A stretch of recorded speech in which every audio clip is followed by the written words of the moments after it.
This is an audio test. Check 1, 2, 3.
This is an audio test. Check 1, 2, 3.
All right. Let me get my stuff together here.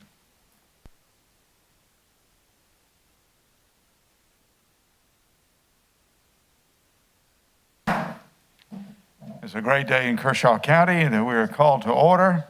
We have a full quorum with nobody needing to call in today.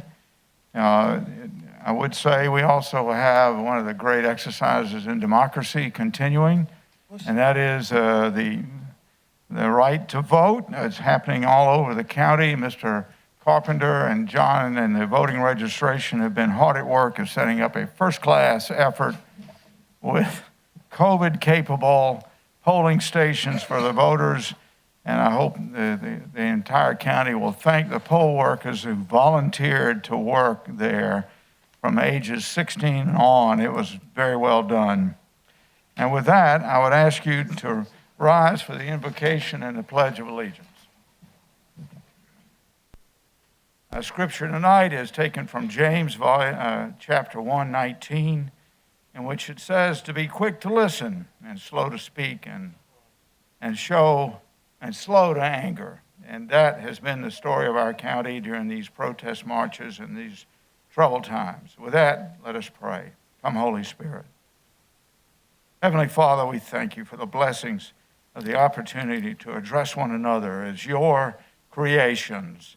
In differing approaches and differing ideas, we still come together as a county as we do tonight to worship you and to glorify you in the work we do on your behalf as a county council. Bless these men and the work that they undertake, and help us in the difficult job that's before us with the meaty discussions that we're about to address. We thank you for this opportunity to serve you in so many ways, and all these we say in your holy name. Amen. Amen. Join me in a pledge of allegiance. I pledge allegiance to the flag of the United States of America, to the republic for which it stands, one nation, under God, indivisible, with liberty and justice for all. Very good, thank you. And with that, Mr. DeBose, any public comments? And for Mary, are there any electronic public comments? Okay, Mary says there are none. Mr. DeBose? 2 people have signed up for public comment. Very good. The first one is Brian K. Baker. Mr. Baker, please.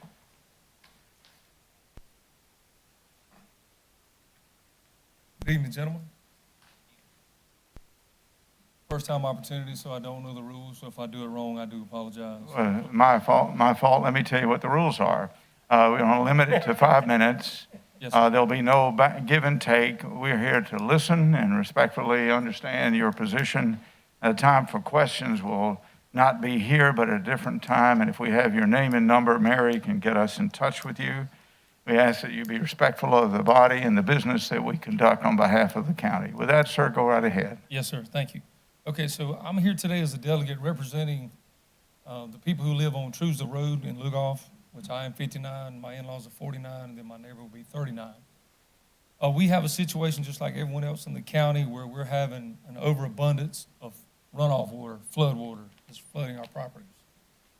We understand that the rain right now, of course, is kind of off the chain, so to speak, and that there's other residents in the county who are facing the same situation.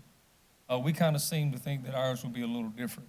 We have asked for help about 6 to 7 years ago.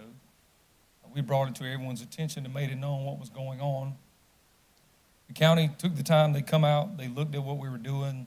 They advised us that it was a state problem. The state came out as well and looked at what was going on, basically said they could not offer us a whole lot of help. We could take some matters into our own hand, which was fine. We're a family of builders, so we don't mind getting dirty. We took the time to rent some equipment, dug us a ditch down our neighbor's property, maybe 600 feet long, which helped to some degree. Okay. But now what's going on, there's 2 different areas. Now this is hearsay, I'm not stating fact, but I've been told that the majority of the water that we are consuming is being pumped from the retention ponds from Lugoff-Elgin High School and Lugoff-Elgin Middle School. The neighbors down Wildwood Lane continuously pumps out into the road, which what I was told was illegal, which runs down Wildwood Lane and takes a nice right, comes into Magnolia Bay. The water doesn't run all the way down Wildwood Lane. Gentlemen, we can handle half of the water. We understand water is a good thing. It makes everything grow. But when you have water that has run, as I stand here right now, for 90 days, 24 hours a day, our land has never an opportunity to dry out. So there's no way to recoup and start over again. So we really can't do anything else as of right now because everything is swamp. Now, my father-in-law, his property's maybe 600,000. Mine would be maybe 200. My neighbors would be maybe 130,000. And I'm also leaving out the people who live on Magnolia Bay. So basically, I'm just coming here today just to ask, if we can open an eye, maybe just look to see what kind of help can be offered. And again, this has been going on for 6 to 7 years. We understand the structure that was set up many years ago probably worked very efficiently. We're very aware of that. We're not necessarily even here to complain today. We just want to see what kind of help can we get. 10%, 15, 20, something is better than nothing. These people I'm representing today, they're retired. They're 75 years old.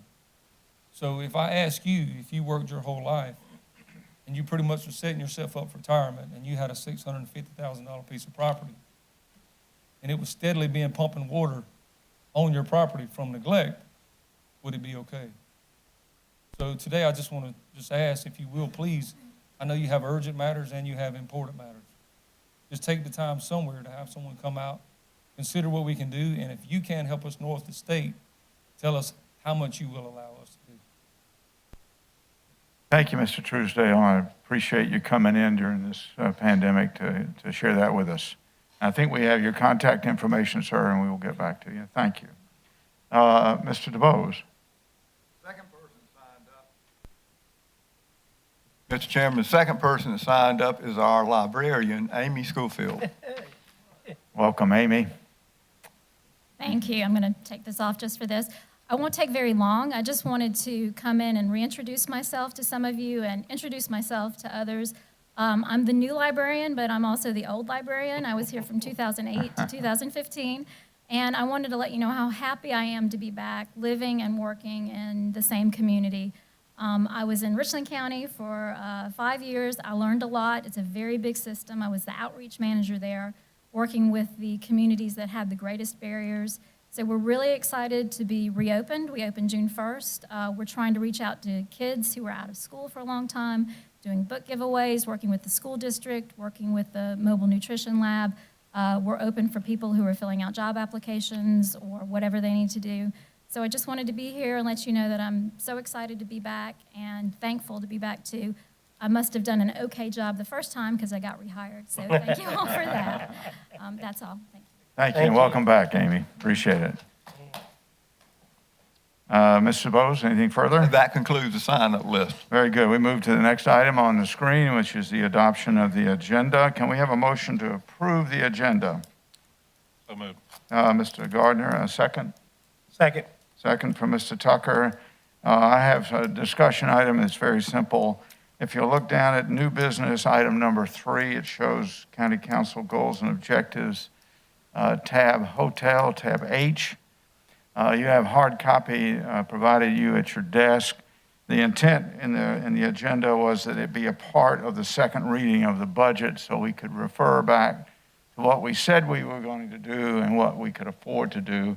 So I'm going to ask for an amendment so that we can just police up a small Scrivener's error.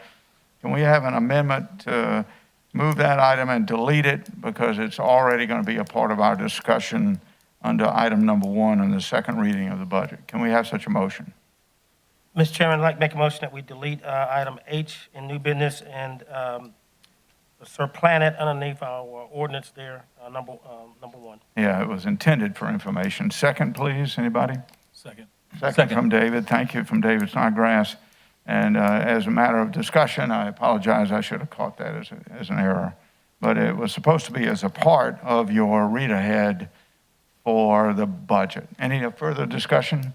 Yeah, Mr. Jones? Make sure I have some clarification here. So bottom line is these goals and objectives are, they're going to be in the second reading of the budget? They're going to be a part of that for your information. It was provided for information, and Okay. somehow it made it into the formal agenda. My mistake. Okay, and I was under the impression that we were going to kind of go through first, second, and third reading of a budget because we had talked about doing a resolution for the budget because of the pandemic and the crisis that we're in right now. And I was all in favor, not of the resolution because of the home rule, the county administrator has to provide us with a balanced budget, and that's what he was doing.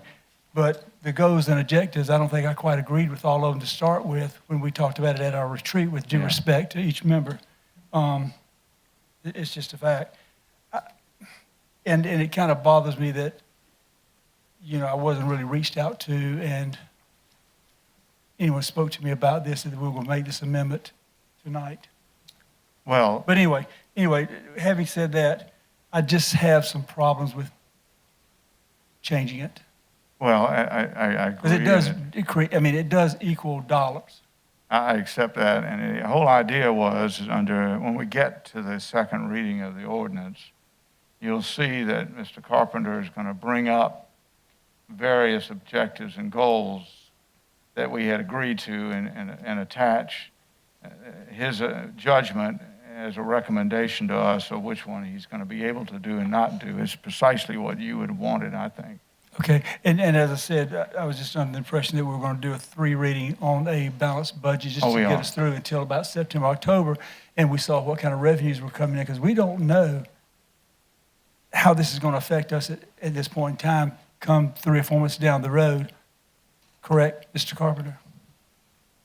Correct, absolutely. Okay. Yeah, well, you've absolutely anticipated what I was going to say when I introduced the second reading, Mr. Jones. Okay. Is that there's a lot of uncertainty in our second reading tonight and will be in our third reading. And that's why we will take this as an interim budget with an idea of reconvening in August or September when we have better certainty about what the funding levels will be. Did I capture your intent there? If I may, please, Yes. with respect, Mr. Carpenter. Yes, sir. So explain. I'm going to keep you awake tonight.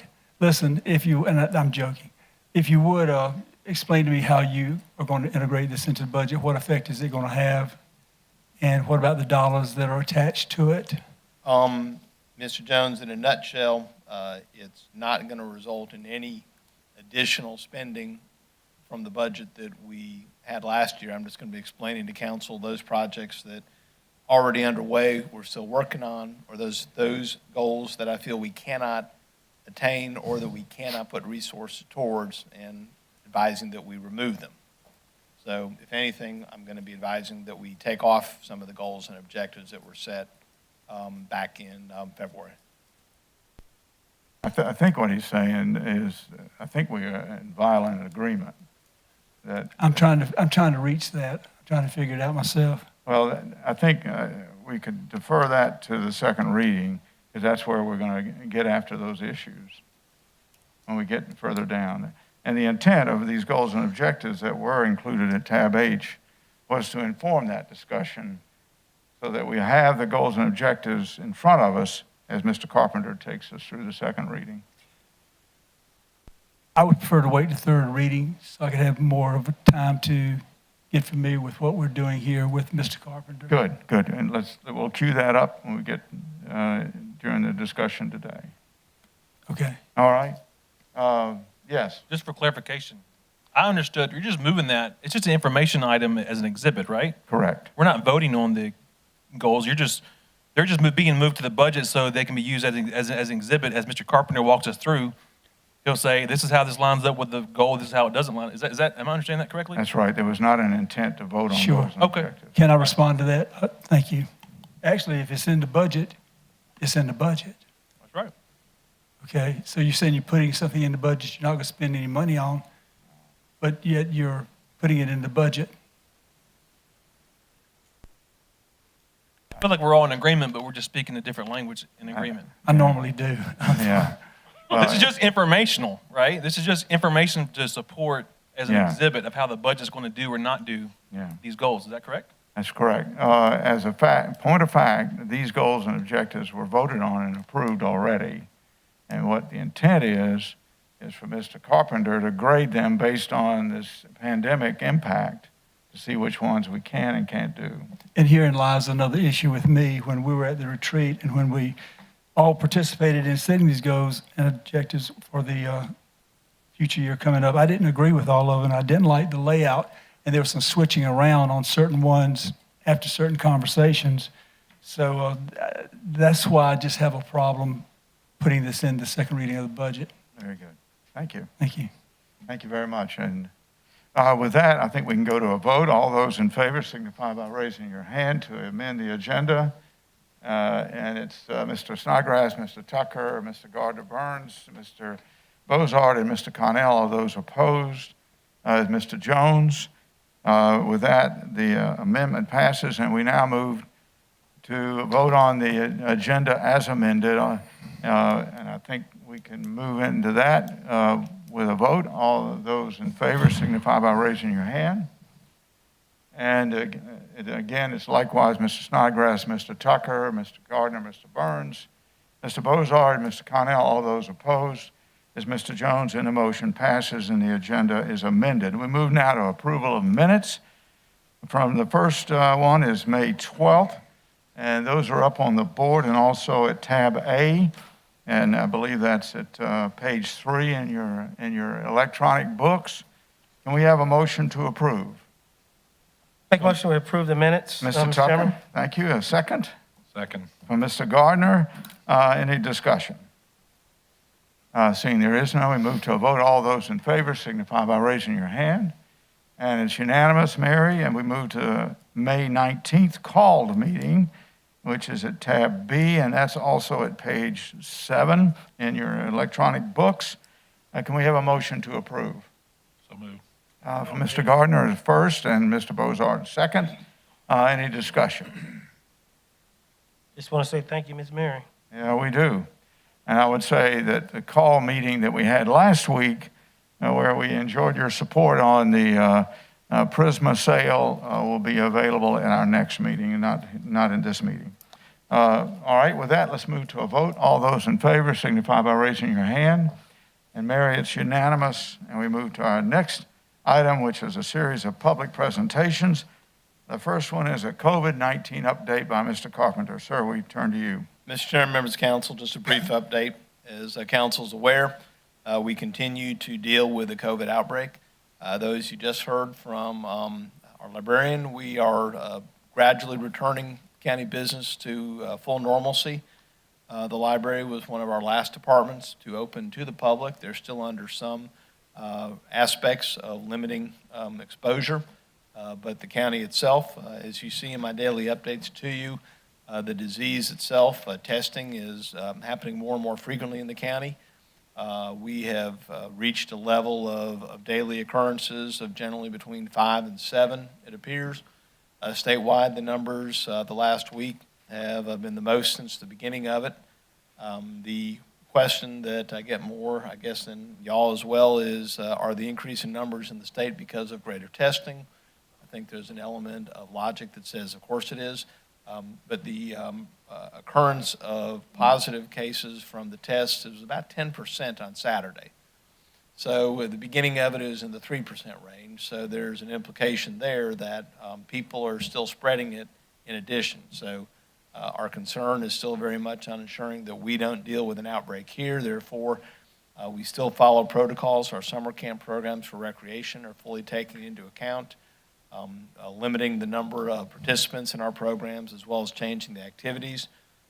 Also, we continue to be on top of PPE, the personal protective equipment.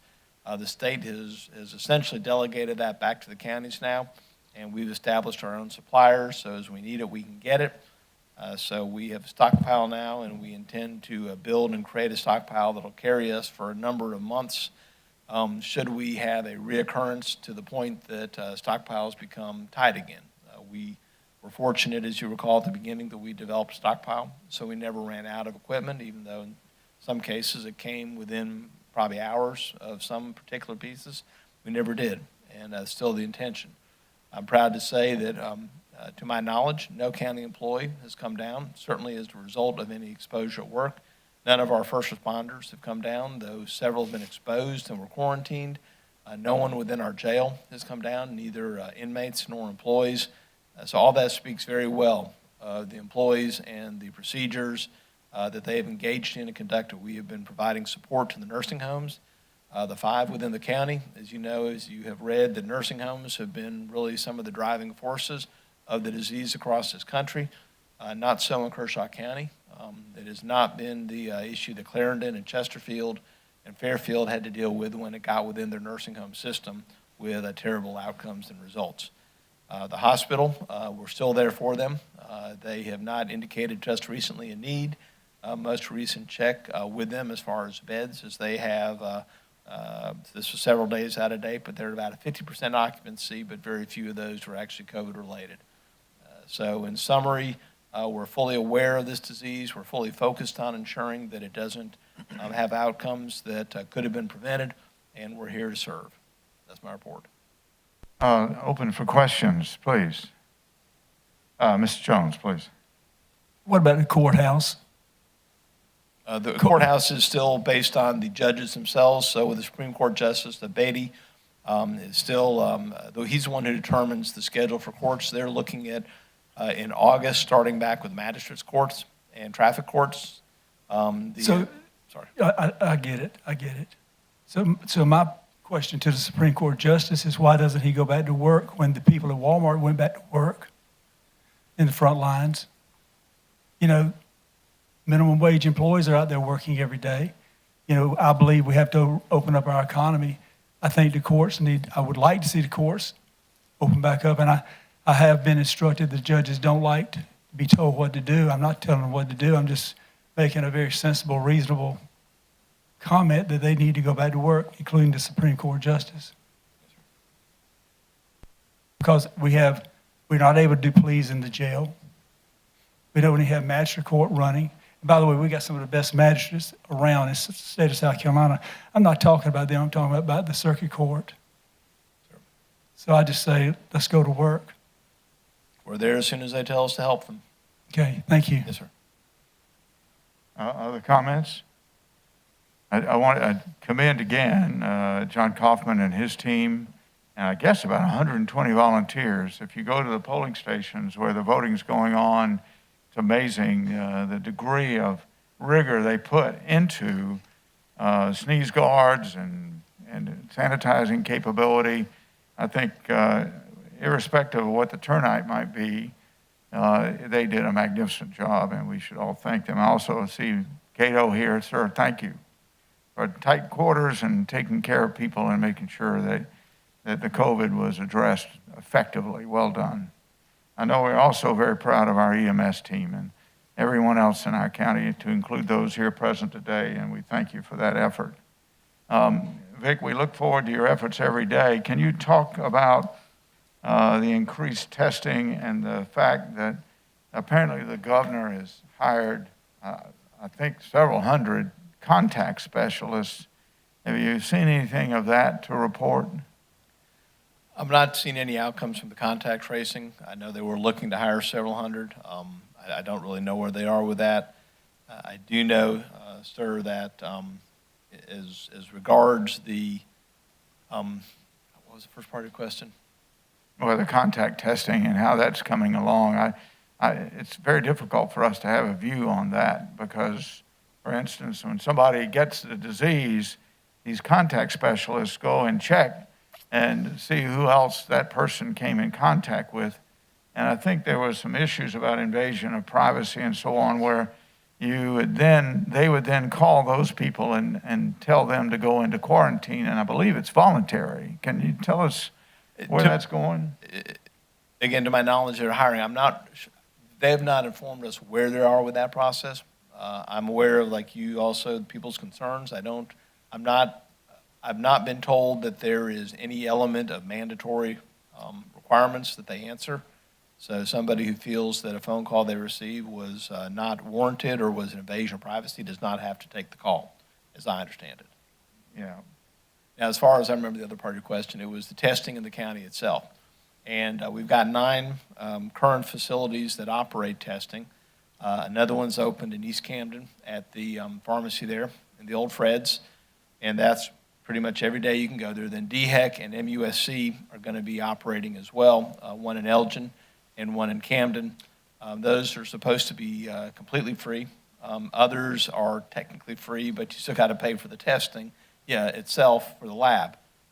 So there's cost involved for most of those, but the 2 DHEC MUSC, as I understand, will be free. Yep. And the last item for me, and I'll be quiet, is DHEC has now come out publicly, along with the governor and CDC at the national level, encouraging us to wear the mask when you are in a position where you're close to other people. And so, as an example, the 3 of us up here are wearing it. I'm not saying the other members are at fault here, but we're asking for, whenever you're in tight quarters, then kindly wear a mask. There is a wide range of opinion about whether to wear that or not, but I would ask you all, if you could, please do so. Mr. Jones. I'm not going to wear a mask. Very good. Now, let me just say this, in all due respect, let me just say this. If the government center required it, I would respect that and wear it. If the courthouse required it, I would. If Walmart required it. But if it's my option, I'm not going to put one on. Yeah, that's your call. Thank you. And I was very clear about that. And I don't agree with their decision anyway. Thank All you. right. Thank you. Other comments? Very good. With that, we'll move to the next item, which is public presentation number 2, which we're really looking forward to, disaster release update by Mr. John Lee, the chairman of the committee. And you've got your team here. John, if you could come home forward, Mr. Chairman, we'd like to hear from you. But first, tell us who you have here from your team. First of all, only a few of us here today, just myself and Mr. Ballhorn, and also Ms. Tyler. I assume that the rest of the guys, they're busy working. Very good. My point. So we'll do our best without them, of course. But they've been an integral part of the whole process. Yeah. Bring the microphone up there, John. You're too tall. That's right. Then I can't see, okay. Chairman Burns, council members, good evening, and thank you for providing us with the opportunity to speak with you all again regarding the Small Business Stabilization Grant. At your seat is a detailed report regarding the number of businesses helped and total amounts distributed over the 3-round periods. I would share some of the highlights with you all. As of today, the grant committee has approved and distributed a total of 242 checks to local small businesses for a total of $741,200 and an average of $3,063 per business. Say again, please. I How said much? $3,063 per business. Thank you.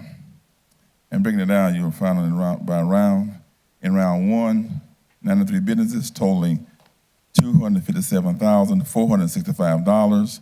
In round number 2, 76 businesses totaling $251,200. In round number 3, 73 businesses totaling $232,235. With the additional $60,000 funding authorized by you on Thursday, June the 4th, the committee has identified another 12 businesses to receive funding totaling $40,500. The committee also authorized additional time for some applicants to submit their paperwork no later than tomorrow, Wednesday, June 10th. At that time, if there are any additional funds available, the committee will identify how to proceed further. However, we don't expect there will be remaining funds. As soon as all recipients are finalized, we will provide you with the listing of all who participated and an updated final report. I would like to recognize again our members who are just myself and Mrs. Clyburn and Miss Amy Kynert. And I would also like to thank you all for what you all have done to the foresight to see to it that we can do give a little help for those businesses who really need some help. And along the way also, there were several businesses who turned down the opportunity to collect. And I want to commend them too for being that kind of neighbor to look out for their neighbors instead of themselves only. So anyway, all of these individuals spent a lot of hours discussing, trying to find the best way to give out these funds to deserving citizens, businesses that were having a tough time. And I thought we did a good job. And I thank our committee members again, you all also. And God bless you, and thank you for the funding. And hopefully, this will be the last time we'll need to do this thing again, that our economy will pick up and we all get well again and be back to our normal, let's say, hustle and bustle and having family time together and worshiping together and meeting together without the separation. God bless you. Thank you. Thank you. I'm sure we'll have comments. Mr. Jones, you're first up. I want to go first on this. Chairman, Councilman Lee, and Miss Amy Connard, I am so happy with the way this turned out. We got off to a rough start. That's the way it was. But bottom line is, through our negotiations, boy, it just took off. You guys did a remarkable job. You did a remarkable job for the chamber, by the way, too, Amy. You just made them $60,000. They need to remember that. And Mr. Lee, you've always been there when we've called to serve, always. And I have much respect for each one of you. I have much respect for the Oversight Committee members. And I just want to thank y'all from the bottom of my heart. And I'll be honest with you, I'm going to stand up and applaud you because what you did. You know, let me say this too. We took a disaster relief fund that we had here at the county. We took that, thank you, and we actually used some of that to invest into our businesses in Kershaw County. And when you sat there and said, and I already knew somebody turned it down, a couple that called me, that's Kershaw County. That's who we are. That's who our businesses are. But for us to reinvest into our community at such a time like this, when, as I said, you had a lot of folks that they're not like government. They don't get a check when they're sent home. They don't have a check. So these businesses needed that, and I've heard from so many of them, and I'm so thankful for y'all. And God bless you, and thank you so much. I omitted mentioning her sole staff person, Mrs. Stokes. God bless Where's her she also. at? Is she here? Thank you, Ms. Stokes. Thank you, dear. Thank you. Laurie. God bless you, too. Thank you, gentlemen. Thank you. Other questions? Chairman, Mr. Tucker, go If I ahead. can't, she'll answer. I actually don't have a question, more so than a statement. And Ms. Laurie Stokes, thank you, because I know that when Ms. Amy wasn't able to be 100 places, that she stepped in. And so we appreciate all of you. Job well done. I just wanted to give my little bit of testimony on what our citizens and small businesses do in this county. First of all, my phone rang off the hook this past Saturday and Sunday, but it was all good news, Ms. Connor. It was no bad phone calls. They were happy and delighted and just grateful. And then I had the opportunity yesterday to go into one of the small businesses over there, and I don't mind calling his name, Mr. Ken Frazier. And I said, did you apply for it? He said, no, I didn't need it. The Lord was good to me, and I didn't need it. So it was some of those businesses that applied that withdrew theirs, and there was some that said, I don't need it. I'm okay where I'm at. And that's the type character and type people we have here in Kershaw County. I thank y'all for climbing this mountain, because that's what it was.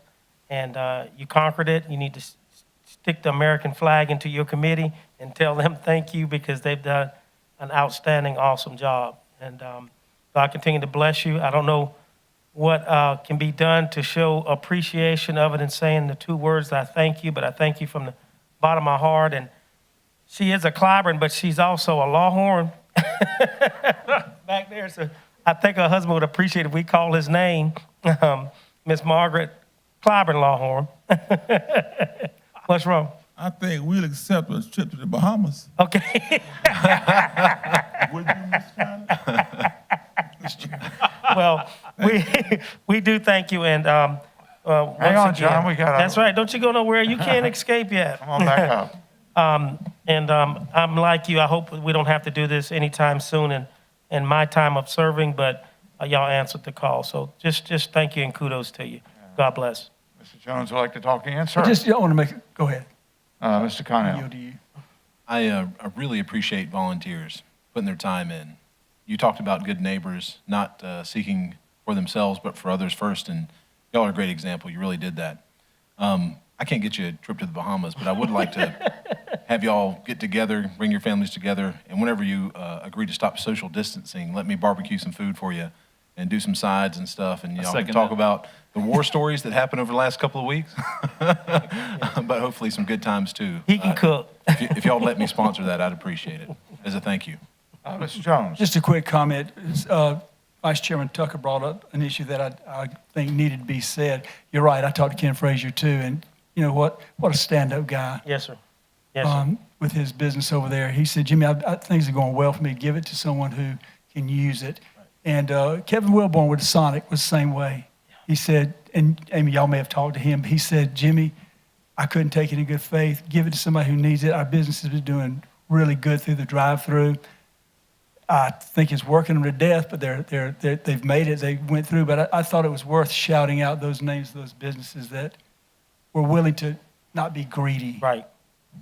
but compassionate. Thank you. Other comments? Mr. Gardner. A comment more so, but again, thanks, number one, for it's a great program to put together, and y'all administered it very good, and a lot of small businesses that really needed that little shot in the arm. But also remember that this money is being spent. It's not just given to them, and it's to pay people here in Kershaw County, to pay bills in Kershaw County. And Amy can probably attest to this better than I can, but for every dollar spent here, it turns about 3 times. So it wasn't an $800,000 investment. It was a $2.4 million investment. True. You got to keep it in perspective. So it turns more than just the one time. So there's going to be a lot of people that reflect and are rewarded because of this, and we thank you again. Mr. Snodgrass. Sure. Not going to belabor the point. I just want to echo the sentiments here. Thank you so much. Your county called. You answered the proverbial 3 a.m. phone call for service, and so thank you so much for being great citizens. I was going to ask those individuals who turned it down, could we mention their names, but you all did some already, so I guess it's all right. Thank you again. Last point is we don't know what the future is going to hold, do we? We have no idea. We haven't done this since 1918. We've never seen anything like this.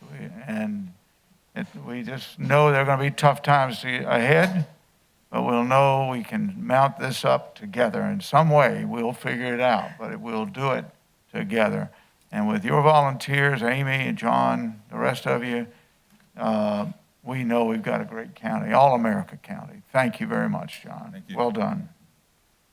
Mr. Chairman, Yeah. before we move on, let me say this too with these men that's sitting up here and Mr. DeBose and Ken's guidance. Thank y'all for, I know we didn't all agree on how we were going to do this, but at least thank you for believing in the process and seeing it through, because I think it's got many more fruits to deliver to this county in many, many great ways. But I want to thank you as just being a team player and seeing it through. Thank you, Chairman. Nice of you again Chairman. to share the credit, Mr. Tucker. Mr. Jones. One quick thing too, and I don't want to embarrass any of my colleagues by no means, but I just think that this needs to be mentioned. You know, we have 2 men up here who have their own business. They knew they would not apply for this money, but they want to see others get it. So I commend you, Mr. Tucker, and you, Mr. Gardner, as well, because, you know, both of you guys have businesses, and this situation hits you guys very hard as well. I understand that, but it just shows the character when we're in tough times, what we do when we come together. Thank you. Very well. Yeah, John, go ahead. I got to mention the rest of the group who weren't here today by name. Please allow me. Okay. Mrs. Pam Delk, who's not here, and Mr. Greg Newman is not here, and Mrs. Lauren Birch. Absolutely. We thank them also, but they couldn't make it today. And I'm quite sure they'll see us tonight somewhere. I hear about us anyway.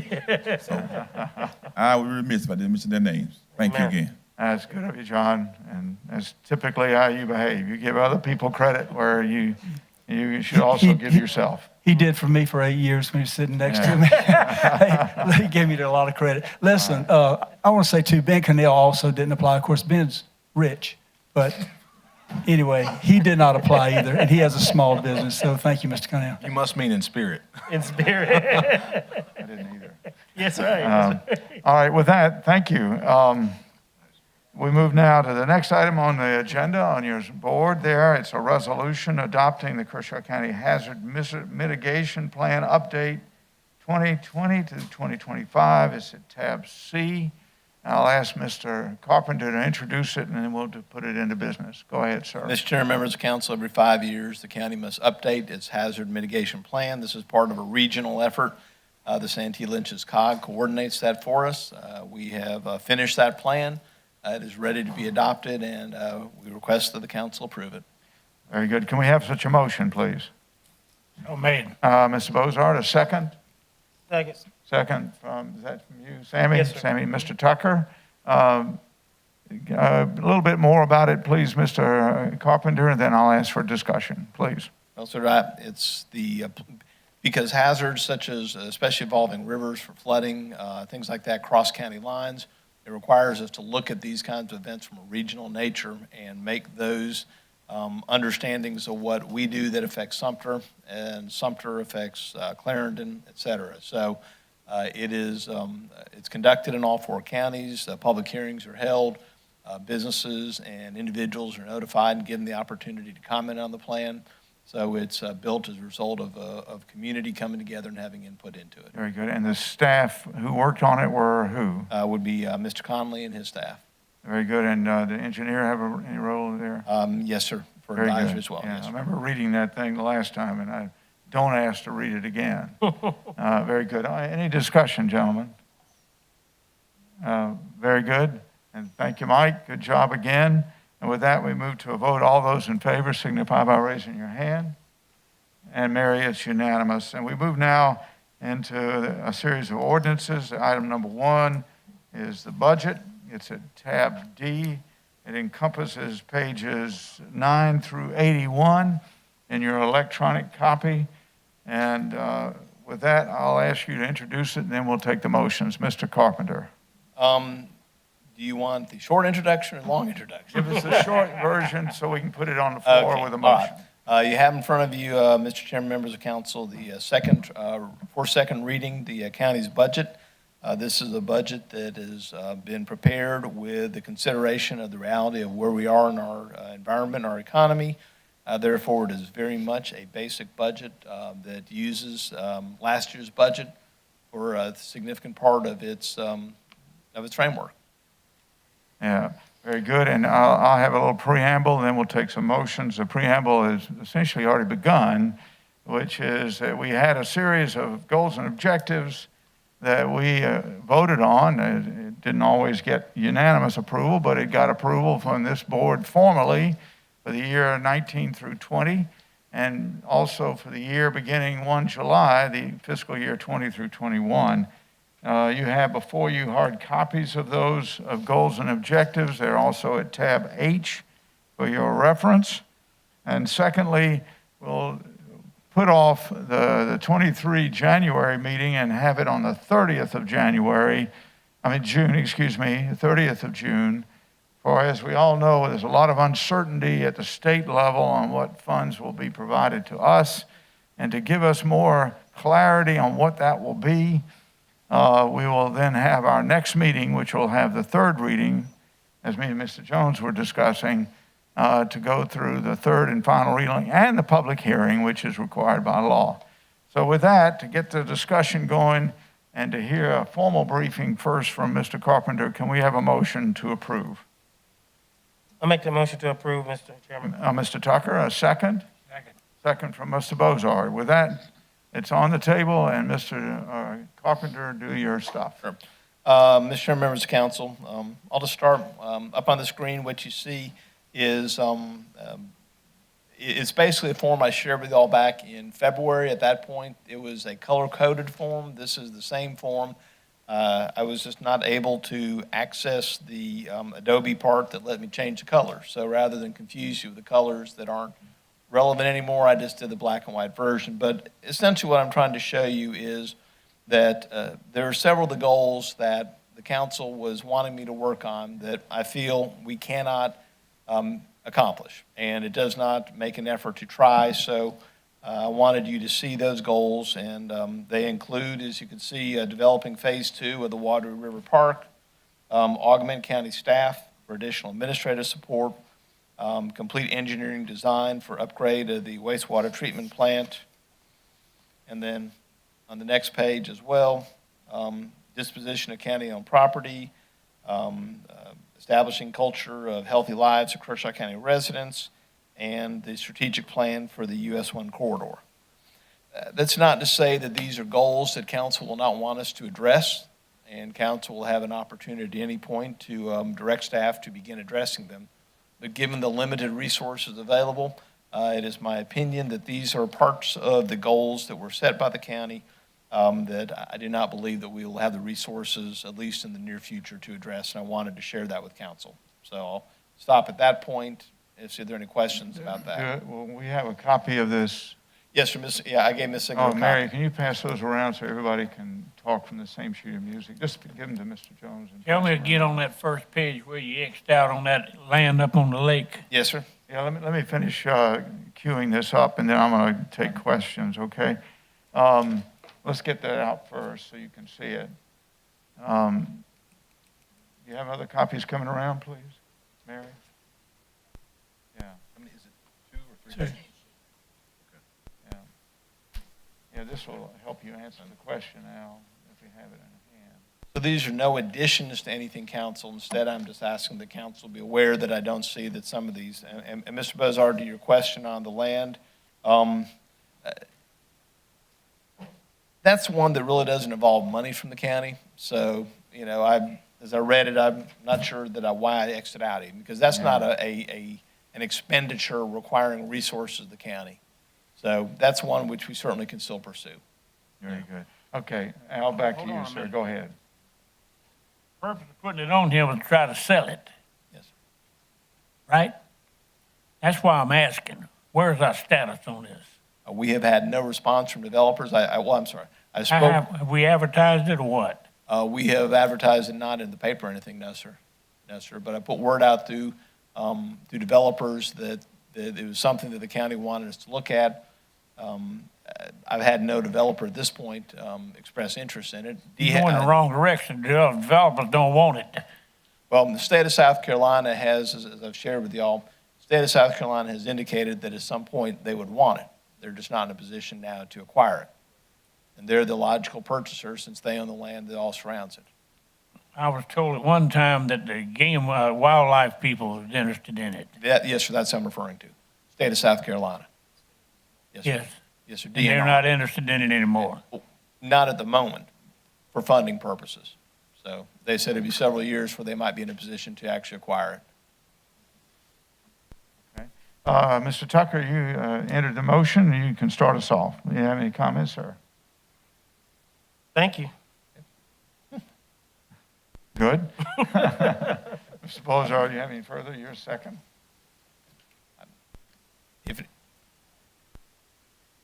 Mr. Jones, go right ahead. Mr. DeBose, I have a question for you. Maybe you could help me get some clarity. The budget projects our spending, correct? Well, it projects and establishes it. You authorize it, appropriates it, yes. Okay. Why would we, that's why I won't get you any more involved at this point in time. That's why I cannot support this with the goals and objectives in there at this point in time, based on what we've been through and what we've been trying to do up here. It's just, I guess, guys, we just have a difference of opinion with all due respect. Thank you. Yeah, I want to make sure we all understand what is at risk here is we have the goals and objectives, and then we go to the budget to do appropriations and authorizations. And what we're being told is that the goals and objectives that we put before the council in February are not attainable in whole, but in part. I'd like Mr.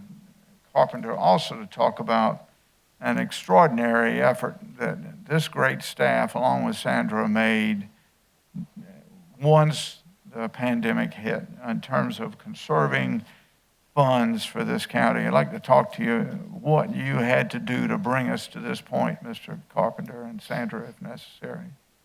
Mr. Chairman, members of council, of course, when the pandemic started, and since we were at the very front of it for the state, we got exposed very quickly, and fortunate that we have the staff that we had. So it was pretty much a day one understanding that our budget was going to suffer. And rather than waiting for things to transpire and determine that bad things may happen to us, pretty much from the very beginning, we made decisions financially on the current budget. That's the 19-20 budget that we're finishing in 3 weeks. Those decisions included hiring freeze on vacancies as people left their positions, that they were not to be refilled, except in the cases of critical or exceptional positions, canceling of all travel and training that was not essential, canceling of all unawarded capital projects where bids had not been awarded. So in several cases, projects that were in the process that had gone out for bid even were canceled, and therefore we did not incur those expenses, as at that point in time we certainly had no concept of what was going to happen to us a month, 2 months, 6 months down the road. Employees in all the departments in this county, again, just can't tell you how blessed we are that we have people who know the value of a dollar. And we've never had a problem with any department in this county looking at the end of May and saying, I've got $600 left in a line item, let me spend it. They've never done that, and they never will, I'm sure, with the kind of people we have, and that didn't happen again. So the result was that we were able to, so far, get through in a much better position of financially where we were than a lot of places in this country, where you're hearing local governments that are laying people off. You're hearing local governments that are shutting down facilities and programs. And we've not had to do that, in great part because of those efforts, Mr. Chairman. I think you ought to take a victory lap for what you did here, and you having learned from 2008, and now you brought that expertise here with you and Sandra, doing what I thought were reasonable things in a very unreasonable period in our history. Well done. Any comments? Yeah, Mr. Connell. I just want to make sure I'm clear on a couple of the questions Mr. Jones has. So, Mr. Chairman and Mr. DeBose, for our vote tonight, we're only voting on this stapled packet in front of us. The budget, right? And as I thumb through this, I don't see any goals or anything else incorporated into this particular packet, right? Correct. So we're not voting on the X's that Vic has placed on the board. That's just his recommendations, perhaps for a future vote.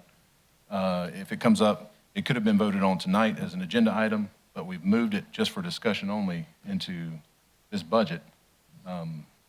So really the goals and objectives for my purposes tonight don't have anything to do with this particular packet, which again for me is a question mark because we don't know what's going to happen between now and June 30th or what the state's going to do or the local government fund. Everything's kind of up in the air right now. Correct. It's in some ways we need to move the budget forward to see exactly what happens with state and other funding that is essential to us. And at any time, we could put, I have some things that, based on what's happened over the last 6 months, I'd like to change on or mark out or maybe follow some of Mr. Carpenter's recommendations in relation to our council priorities or goals. But any one of us can put that on as an agenda item for any meeting coming up, right? Absolutely. And I think it would be appropriate for discussion because I think our goals have kind of changed because the lens that we're viewing the world with right now has changed some as well. So I just want to make sure I was clear on what I was voting on, that it's just this stapled packet before us and that these exhibits are just for information and the markings don't matter, they're for discussion. Since you addressed that to me and Mr. Carpenter, let Vic lead off. Go ahead, Vic. Short answer is yes, that's correct. The goals are things that myself and staff consider when we're building a budget. This year's budget did not follow that process. Normally, we would look at the goals and objectives set by the council and then build a budget that's based upon that. In this case, as has been indicated, and as I'll go into more in detail in a little bit, this is essentially a continuing budget from the current year we're in, with very little changes to it. Therefore, it did not have the ability to take into account any significant changes that a new goal or objective would have brought. Yep. That answer your question, Ben? Yes, sir. All right, Mr. Bozard. I'm Thank sorry. you. Mr. Carpenter, also this sheet that you give out with these people with their hand out there, it's the American Legion, the Alpha Stone, the Carolina Cup, all these, it's in the budget? Well, that list you have there was the grants that we gave out to nonprofit. Is that the nonprofit grant list? Yes, it is. Some of those are in the budget. Many of them are not in the budget.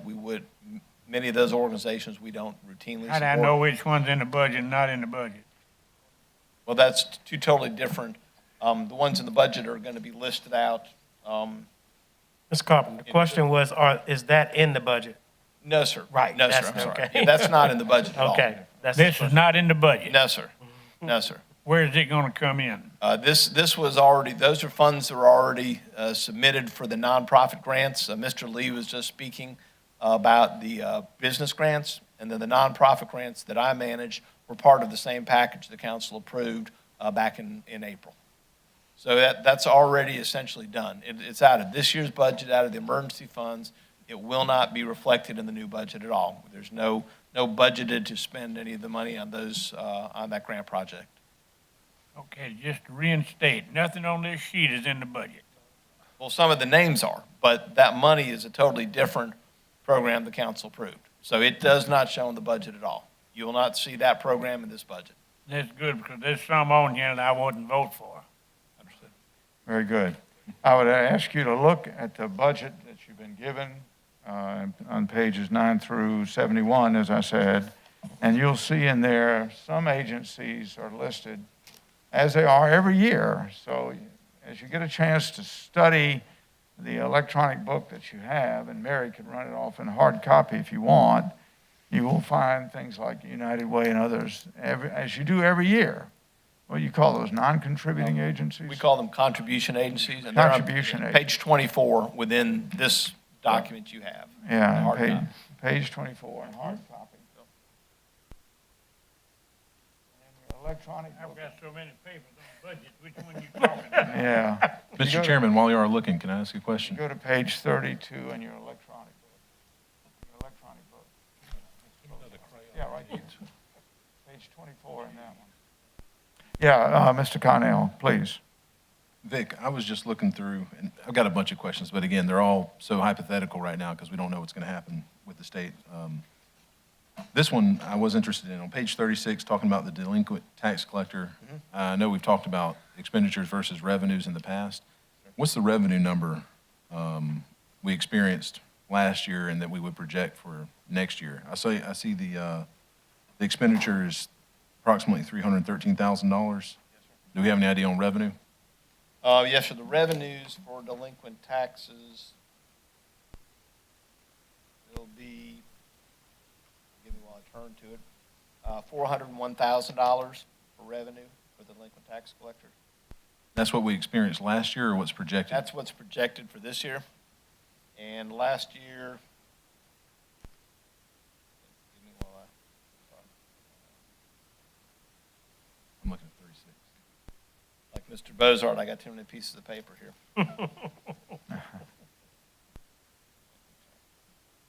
And this year, let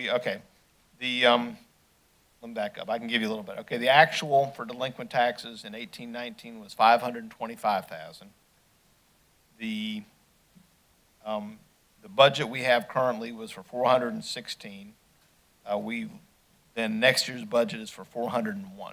So we're showing a slight decrease of about $15,000 in revenues. And what's the recovery percentage? I mean, overall, like, I was just thumbing through and looking at Lugoff Fire Department's tight budget they have this year, the recovery rate or the payment of taxes is like 98%, something like that. So It's pretty good because. yeah, it's really high, strong number. Yeah, it's if you're in a collection business, that's the one you want. So I'm just wondering, where's the county at on percentage of? I can get that for you. Okay, I don't all right. have that in front of me. I'll be interested to know. Yeah. Mr. Snodgrass, I'm sorry, David, go ahead. No, no problem. Thank you. So just want to get clarification. I think I know the answer to this question, but just so we're on the same page. The strategic plan for US 1 corridor East Camden, so that wasn't in last year's budget to begin with. That was something that we're looking for this year. Yes, sir. And does that coincide with, back in January, Michael presented a plan, and one of those plans was a study. So does that mean that's not in his budget? No, sir. Okay, all right. And so, I'm optimistic that things can get, we can get to September and October or whatever, and maybe we realize we're better off than we thought we were going to be. That's my hope. Okay, I mean, as I get into what I did to get to the budget, Yeah. I think you'll see that we're still taking a pretty conservative approach. Okay. I would much rather be conservative now and then have something in August, September, October, than be overly optimistic now and suddenly we have to retrench. So that wasn't so much a strikeout as just we're going to put it on hold. We're going to, Yeah. I don't have the resources now, Yeah. and I don't anticipate at this moment having them at this moment. we're going to put it on the bench, and hopefully we can call it up. Absolutely, sir. Okay. Yep. It's in the bullpen warming Mr. up. Connell. Well, okay, even better. Yeah, Mr. Connell? Thank you, Mr. Chairman. For Mr. Carpenter and Mr. DeBose, where are we on the conification project? Has that been completed? No, sir. It's not completed yet. They're still working on it. So, but it's been fully funded, or where are we at in getting it completed? I'll defer that to. Yeah, I think, and Mary can chime in, I think where we are now is just a matter of making the documents, reproducing the actual document to send them to the vendor. Is that not correct, Mary? So we have a list of all the ordinances that we're going to codify, and a lot we're not going to codify. So we've culled through the entire list of all ordinances that have been enacted by the county council and have determined which ones we're going to codify. That's been done. Now it's just a matter of actually literally making copies of all those ordinances so we can supply the copies to the vendor that's going to codify them. Is that not correct? Okay. And so, but that's been completely funded? Yes, sir. Okay. All right. And again, No. that's important I'm just sorry. because it's, It's not completely funded. Okay, we funded $30,000 this year, but okay. But I think it's, well, has the cost been adjusted then, or what's the? Well, it's actually it may still be $30,000 then in the, okay, hold on one second. Let me check on that for you, sir. that's more than half the cost though, Mary. I mean, we haven't, of course, we have to send them the actual documents to get the actual cost. But I believe the projections, and Mary, you can let me know if I'm wrong. These are just projections, of course. But I think the projections in the $40,000 range, 42 range. I'll follow up on that to see where we put it in there if we Yeah. did. I mean, let me know. I think it's one of the more important things we can do. It's easier as a consumer of the law in Kershaw County, as a citizen to get your business done and your work done and your building projects done and anything you need to do. If you can access the laws online, search them in that format and see what's done previously. And I know we've been talking about it for 3 or 4 years, and I couldn't recall if we had totally funded it or not. Okay, thank you. Other comments? Mr. Tucker? Ms. Brown and Mr. Carpenter, can you do before the third meeting, and I'm giving you more work, Ms. Brown, can we have just a little request on the 2019 20 budget compared to the 2021 budget on our next reading, please? Just so Sure. okay. All right, thank you. That's very helpful. Mhm. All right, others? Yes, Yeah, go ahead, Jimmy. thank you. Now, I need some clarity. We talk about the projects that we have out there that we already received bids on. We still put some of those away, didn't we, on the shelf? Yes, yes, sir. Okay. And we've put a hold on all capital, a freeze on hiring. Made some pretty major steps there, haven't we? Yes, sir. But there are some capital projects we have gone through and spent the money on. Anything that was already had been approved and had been, a contract had been awarded, yes. But if we took a bid, If And the you did- bid had been approved, then yes, sir, we spend it. But if we had, but you could have been, but you don't have to at this point in time. Am I correct on that? I mean, you could wait. If a You could- bid's been awarded, then we can go to a vendor and ask if they're willing to not accept the bid, but once we've awarded it, then it's their bid. So generally, that's So legal. if we awarded the bid, we have to follow through. Yes, sir. Yes, if you've awarded the bid, then you have a contract. I mean, you've entered into a contract, yes. I got you. I mean, I was just wondering, because I noticed that with all the freeze we have on hiring and capital projects, and with the loss of revenue, not knowing what's going to come in down the road, for some, and now, of course, we're talking about these goals and objectives that are in the second reading of the budget, but yet they're not in the second reading of the budget, but we're discussing them in the second reading of the budget. I noticed that we haven't slowed down on the Watery River Park. You know, I guess that's something That had been awarded. we jumped on that one pretty quick, Yes, sir. didn't we? Well, and that had been awarded back some months ago. Sure. And so they weren't able to start until recently because they had to get permits from the Army Corps. So that was why they just looked like they started recently. I just don't think it looks good when we're in tough situations like we're now. We have bulldozers, trucks out there working on the river park.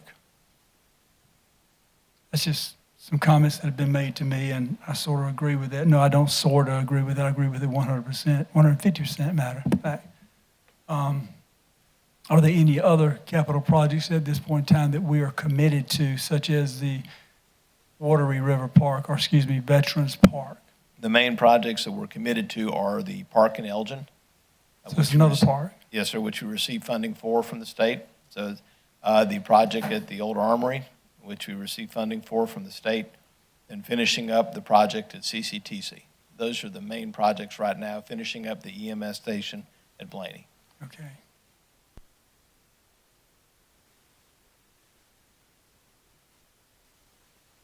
Give me 1 second. I'm just thinking. All right. Let me ask a question real quick. Do you have the authority you need to hire people where you need to do that? Yes, sir. If I determine something is critical, then I've got that ability to replace it. And you do not need to come back to the council because Yes, sir. you're given that authority under the Emergency Act that we passed. Correct. Very good. Mr. Snodgrass. The County Aquatic Center, the addition to this, the splash pad addition, was that already awarded? Yes, sir. Okay. So does that mean? That's actually, yes, sir, the city managed that contract, has been awarded. Okay, that's what I was asking. I knew the city was managed, so I thought it might be. So it's different. not technically a county project that we put money Cities, into. okay. Yeah. Do you have any further parts to your briefing tonight? I can go as much as council wants. or- I have a question, though, when you get through. Absolutely. Let me throw out here, in March, we believed we were going to have a huge hole in our budget. And I'd ask you to comment on what I just about to say. Part of that hole was filled last Thursday with the support of this council for EMS. Do you see downstream a need for additional funds in EMS as a policy matter that we need to address in this reading or in the third reading, or can we delay that till August and September? First of all, yes, it's a policy matter. Council will need to decide at some point. We will need to make sure their budget is balanced. It does not have to happen this night or on the 30th. We've got a sense of our foreseeable future, which is a comfort in this time. But at some point, yes, sir, we will have to address that, and that'll be Yeah, not we the next bought reading. time on EMS with the action of this council. And with your leadership, Mr. Carpenter, thank you very much with LifePoint. We've received the signed copies today, thanks to Mr. DeBose and Mr. Tommy Morgan pursuing the signatures. Thank you very much. Are there other policy issues you would want to see us address? And that's not a leading question, I'm just asking. No, sir, none that really come to mind. Very good, because there is a policy with the $1 million roughly that we put towards from the disaster relief fund that it needs to be rejuvenated in 3 years, and that can also be taken up later on, I believe. Yes, sir. Very good. And then one of the reasons, I'll close out my little issue here. One of the other holes in our budget was in a considered view that you had back in March and April that we were going to see about $1 million less in state funding. Can you talk to me about that? Because you gave me a more optimistic view about that. Go ahead, please. Well, it wasn't just state funding. That was a contributing factor, was state funding. In the months since then, as we get a better sense for what is and isn't happening, right now we know this. The state is maintaining, at this point, the level of funding for the local government fund that they did the current budget year we're in. So there is no cut at this point in the local government fund. Excuse me. The state is maintaining the subsidy for PIBA that they have done for the last several years at this point. So there is no cut or reduction in the subsidy that we received from the state for PIBA. So those were two areas of great uncertainty, resulting in, between the two of them, that could have been upwards of $300,000 a loss that the state has indicated that at this point they intend to continue, and so the budget is based on those assurances that that is where they look to do. Now, when they come back into session in July, August, September, then that may change. At that point, then we would maybe have to look at ours to see if we're able to manage that if they do cut. Very good. So we're still swimming in uncertainty, but we're not as bad as we had thought we were going to be, and we hope to know more by the 30th when we have our third reading, and even more should we have a need for a review of the budget in August, September, and I use the word should we need that. Mr. Jones, you were going to speak. Yeah, thank you so much. I'm going to try to keep this under control. Listen, let me tell you why I have a problem with government. We have citizens come up here pleading with us, calling us, asking us to just do something, do what's right, help them with the situation of their property being destroyed. And yet we always seem to say that the money's not there or it's not our responsibility. But by God, we can still put $2 million into capital projects every year. We can still put $2.5 million into a disaster relief fund build that up. We can still do our river park. We can still do those things. But yet we can't seem to help some of the citizens, which to me is a much bigger priority than some of these other goals that we have set. And that does upset me, but I'm going to stay calm about it at this point in time. But I don't want any part of it. When we got citizens out there that need help with drainage, why don't we put this much energy into those things instead of the park? Or put more energy into, if we're going to do the park, put more energy into the $800,000 that we haven't completed on parts of recreation that could actually benefit us by bringing folks in here with tournaments and things. I'm speaking, you know what I'm talking about, Larry Doby and the West Complex. And Mr. Carper, I understand you follow the direction of this council on these things. I understand that. You're doing what council has directed you to do. And you are a strong conservative county administrator. You pull together a balanced budget every year, and it stays balanced until we get a hold to it. And then that's where the fees, we create the fees, generate the fees, or increase the millage. That's where all that comes to part of it. And then after all that is said and done, we still haven't helped these folks who need help out there, and we could. There's always something we can do. Instead of telling me why we can't do this, how about let's look at how we can do something. You know, you had a gentleman stand up here, and I said 10 or 15%. We know the retention pond is draining and flooding. I've been dealing with that for years. We know that. Danny, you know that. We've looked at it and over the years. But yet we just fail to act as a body on those things. And I'm pretty upset about it at the moment, so I'm going to stop talking. We can move on. Thank you. Unless somebody comments, then we'll have some more dialogue. And I'll gladly appreciate that if somebody wants to just correct me or try to correct me on what I just said, because it is the absolute truth. Thank you. Mr. Gardner? Just, And it's not funny, Mr. Connell. just a couple of comments.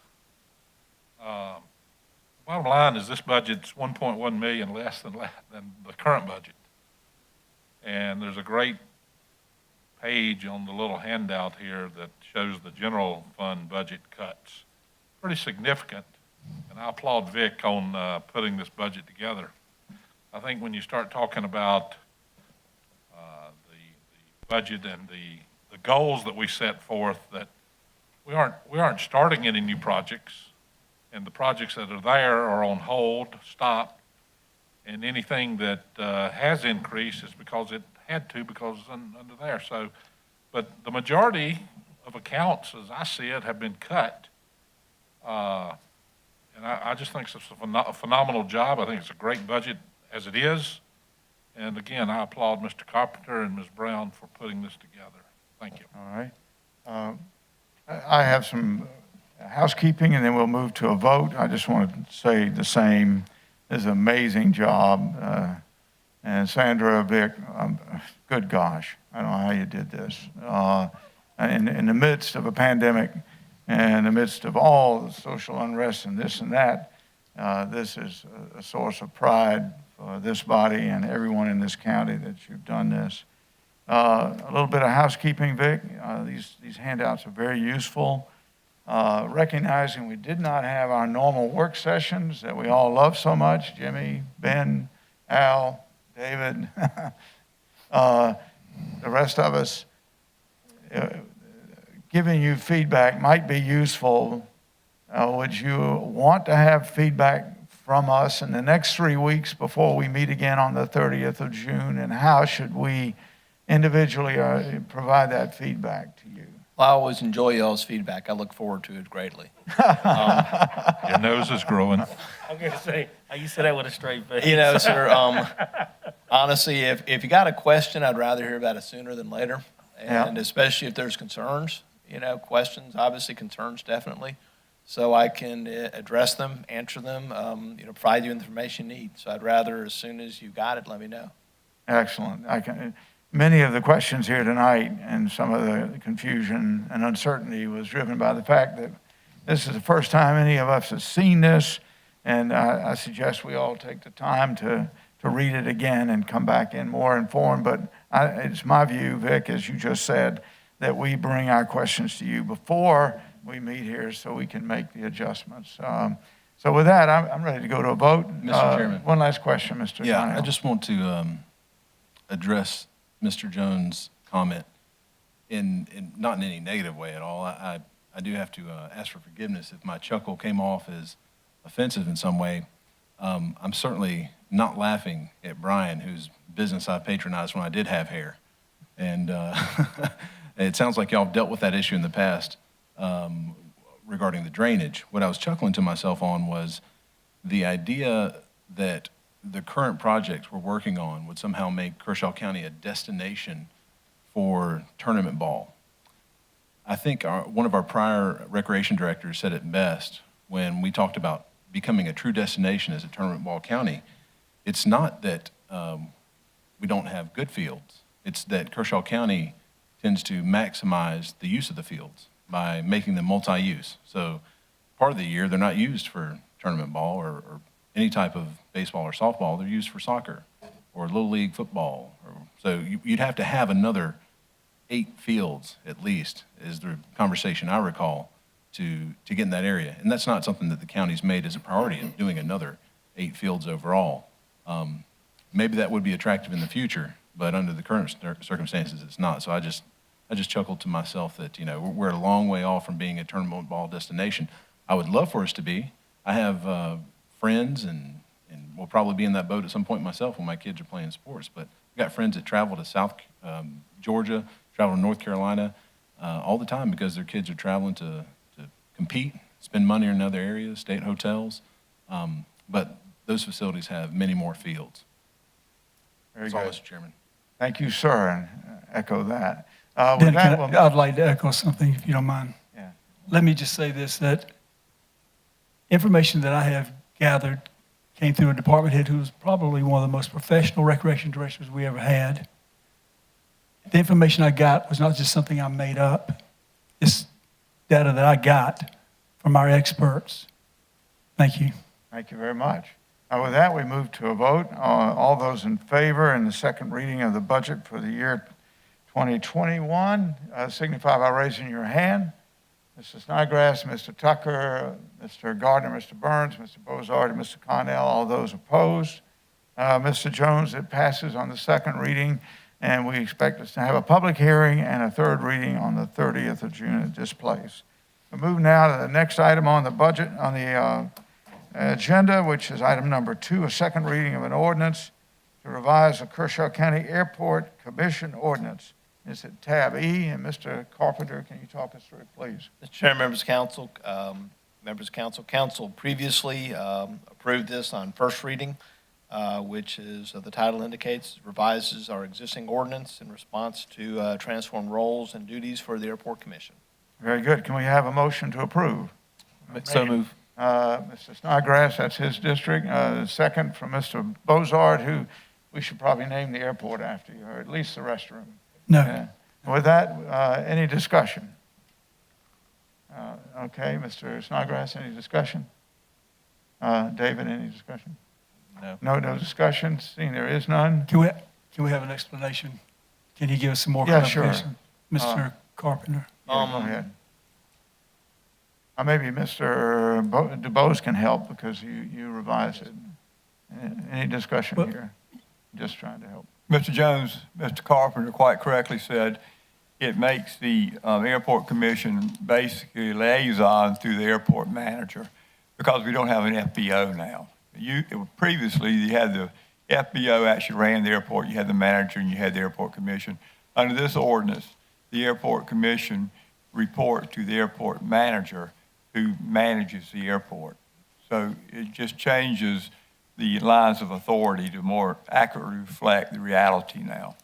Which falls under the deputy county administrator and then the county administrator. I think that's how Mr. Carpenter does it, yes. That's correct. Yeah. That Okay. airport manager is Ron Wait a Preston. minute, Al, wait a minute. Mr. Jones has the floor. Thank you Jimmy? so much. What I was going to say is that what you're doing with the airport, I think is an absolute right thing to do. I agree with that.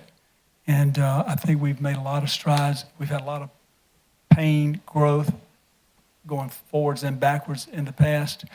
But I know that you've put Danny out there, and I did not realize Danny was not a pilot, mechanic, an airplane mechanic. Navy man. Navy man. So he understands the airport, the planes and things like that. And I've had no complaints since you started moving in that direction. And I just wanted you to know I commend you for that action, and I do support that. Thank you. Thank you, Mr. Bozard. Members of council. Al? Who's the manager at the airport, Ron Preston? Ron Prestige is the airport manager, yes, sir. Is the man we got out there working for Ron? No, sir, he works for the county. He works for the county, he works for me. Why do we have an airport manager? We don't have to have an airport manager, but we just. What's his job? The airport manager's job, and Danny, you can jump in too because you work with him, but.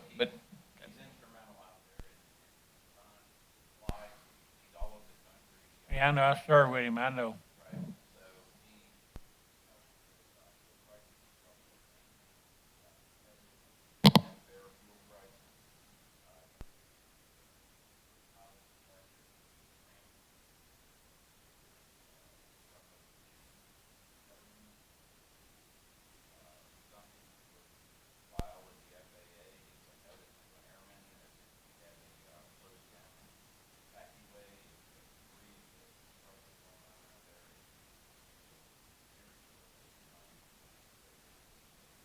What I was trying to establish was the pecking order. You know, we got these guys out there and we're gonna give them the authority to do this stuff, or we're gonna go back to Vic and his management, or what are we doing with it? That's what I'm trying to figure out. Well, this does not give the commission advisory, it does not give them authority over any of the employees at all. So they have no authority over our full-time or part-time employees. They have no authority over the manager. They're advisory only. Does everybody understand this? Well, it's probably always a good conversation to have with them, yes, sir. Maybe we need to establish some rules in and out there. Thank you. Thank you. Other comments? I think we're ready to vote. Shall we move then to a vote? All those in favor signify by raising your hand. And it's unanimous and passes on the second reading. We now move to some new business, and this is one of my favorite ones. Item number 1, Lugoff Fire Department budget. It's at tab F. It's at page 86 in your electronic book. Mr. Carpenter, can you open that up, and maybe we'll invite some distinguished guests up here to talk. Mr. Chairman, members of council, you have in front of you the operating budget for the Lugoff Fire Protection District. Is presented to council and is approved by their board. It is a balanced budget with no tax increase. There is no requirement that the council approve their budget, therefore, but it is presented to you for your awareness and understanding. Their Chief Spitzer, is here tonight, though he indicated he did not need to make a presentation. He is here if council has questions. Very good. Chief, if you come on up, and no vote is needed, but we would certainly like to congratulate you on your return to service and that of your staff, including Chris back in the back there, who did so well in your absence. Sir. Yes, sir. Chris is, members of County Council, thank you for allowing me to come up tonight. And I do thank Chris and my entire staff because they have done a phenomenal job since my accident in January. And with that, coming back from my accident, I had the strong feeling of what this budget was going to bring for me to have to face, along with the taxpayers. It's, when you're out of work for 3 or 4 months and you come back to work and you have to worry about the budget, that's not exactly how you want to come back. But at the end of the day, I think we were truly blessed the way this budget worked out. We were fortunate enough, when I get into this budget, I look at everything from years past and I compare all the way down to what we receive monthly on taxes. And I keep all those years and I keep going back every year to see where we're at. Where we're at during the middle of the year, where we're at near the end of the year. And this is the fiscal year that I'm paying attention to. And, when I get into this collection rate, last year we were about 97%, but I based that on the year before. But this past year we had a phenomenal year, so we bumped it up a percentage to 98%. That's wishful thinking and hoping. I mean, everything on here is an estimate. This is a best guess that we can get. This is based upon the information we receive from the county and the auditor and the phenomenal work that our treasurer does for this county is unbelievable. Jill Cato is a saint. She is a blessing to have in this county. She's a blessing to Lugoff Fire Department, and she does a phenomenal job. Even though, if you would have saw, we had a 2.9% increase in above last year's budget, a revenue increase, but I don't want that to fool people because we're still not where we were back in 2015 and 16. We're way off the mark. 2015 and 16, the value of the mill was $46,100. And if you see there before you, you can see what the value of the mill is estimated at for this fiscal year coming up, 2020, 2021. And two, I do the best that I can, and I get in and I shop around every single year for insurances, whether it's health insurance, because if you look at the wages, that mark looks huge, but at the end of the day, I can hire a fireman right now to come in on the floor, and that fireman's going to qualify for welfare. And that's just a simple fact of the matter. We try to do the best we can and be competitive as much as we can with surrounding agencies and departments, but it does get tough. But we do the best we can. I shop around all the way down to workman's comp. If I can save $8,000 a year on workman's comp, I'm going to save $8,000 a year. And just some quick things. I saved $6,000 this year in insurance and apparatus and tort. Those things come into play. The things we can't get away from, like Mr. Carpenter said, is the state and PIBA. We can't get away from our contributions to retirement. If you haven't noticed and you hadn't paid attention, our pension is $28 billion in the red, in the hole for the state of South Carolina, and we're trying to dig out of that. And with that, that's the percentage every year that goes up. 1% don't sound like much, but when you got a budget, it's a lot. Coming off this virus, there was no way in the world that Chris Spitzer was going to ask for a tax increase.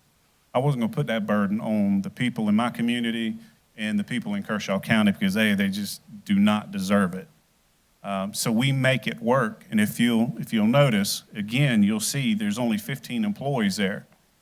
We had 16 employees. This is the third year in a row that I haven't been able to fill that position. That was an administrative position. It's a position we need, but we're just not at a point where we can fill it.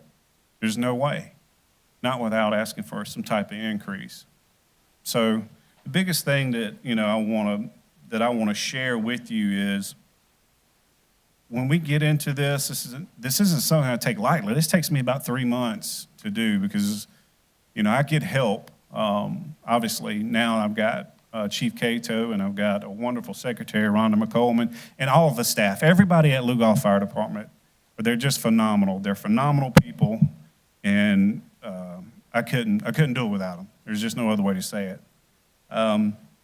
We too have those capital projects that we're having to put off every year, but we're going to run out of time. There's no doubt. And I'm stressing this now because I know in the future that I'm going to have to ask for that. I mean, numbers right now, we're over $650,000 to replace air packs that are expiring and deteriorating. It's the same problem that the county is going to be facing because we all got those air packs at the same time. We got over $450,000 in radios that need replacing because we can't get parts for the old radios that we got. The county's going to be looking at that too. That's another issue. Concrete, simple concrete padding, or our front pads and the back pad at the station, they're deteriorating. I mean, I've got iron, whatever it's called. Rebar? Rebar. Thank you, Ben. Rebar is showing through the concrete, and it's just chipping. Now, those are all capital projects, and I appreciate that. I sometimes, since January, for some reason, I get hung up on my words. But the second part of that is, before you have any questions, I just want to thank, this county. I want to thank the residents of Lugoff. I want to thank county council for, even though I was in the hospital on a ventilator at the time, I did hear that I was in the prayers of the county council. And I appreciate that.